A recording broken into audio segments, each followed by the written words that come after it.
राज्यात आरोग्यासंदर्भात नवा कायदा येण्याची शक्यता आहे। जीबीएस संसर्गाच्या पार्श्वभूमीवर आरोग्य आणि पाणी पुरवठ्याबाबत महत्त्वाची धोरणं ठरवली जाणार।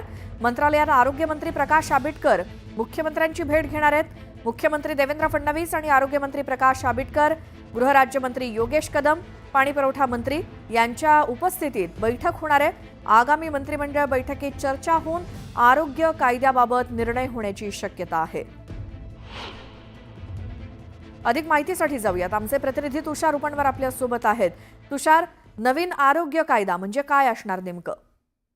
श्वेता, आताच थोड्या वेळापूर्वी पाणी पुरवठा मंत्री गंगा पाटील असतील, त्याचप्रमाणे आरोग्य मंत्री प्रकाश आंबेडकर असतील आणि गृहराज्यमंत्री योगेश कदम असतील, हे तिघेही आता मंत्रालयामध्ये पोहोचलेले आहेत। सध्या मुख्यमंत्री देवेंद्र फडणवीस सोशल रूमच्या बैठकीमध्ये व्यस्त आहेत।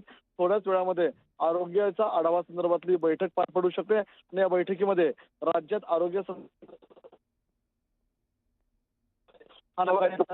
काही महत्वपूर्ण धोरणं या नव्या कायद्यामध्ये इन्क्लूड केली जाऊ शकतात। देवेंद्र फडणवीस बैठक होऊ शकते आणि उद्या कॅबिनेट बैठकीसाठी त्या संदर्भातला अहवाल हा पुटअप केला जाऊ शकतो। त्यामुळे नवं आरोग्याचं धोरण काय आहे ते पाहावं लागणार आहे, कारण की आताचा जो जीबीएस जो आजार आहे, जो संसर्गजन्य पाण्याच्या माध्यमातून पसरलेला आहे, प्रामुख्याने पुणे असेल, सोलापूर असेल, या जिल्ह्यांमध्ये त्याचा मोठा फटका बसल्याचा पाहायला मिळत आहे। अशा पार्श्वभूमीवरती स्वतः आरोग्य मंत्री असतील किंवा पाणी पुरवठा मंत्री असेल, या दोघांची संयुक्तपणे देवेंद्र फडणवीस आता बैठक घेताना पाहायला मिळणार आहेत। त्यांच्याकडून आढावा घेतील। त्याचप्रमाणे केंद्रीय आरोग्य मंत्रालय देखील या गोष्टीवरती लक्ष ठेवून आहे।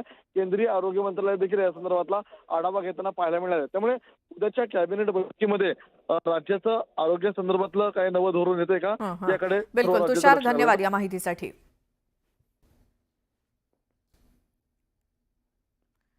एकीकडे आपल्याला माहिती आहे, जीबीएस आजारामुळे पुणेकरांची चिंता वाढली आहे। जीबीएस रुग्णांच्या संख्येत दिवसेंदिवस वाढ होताना दिसते।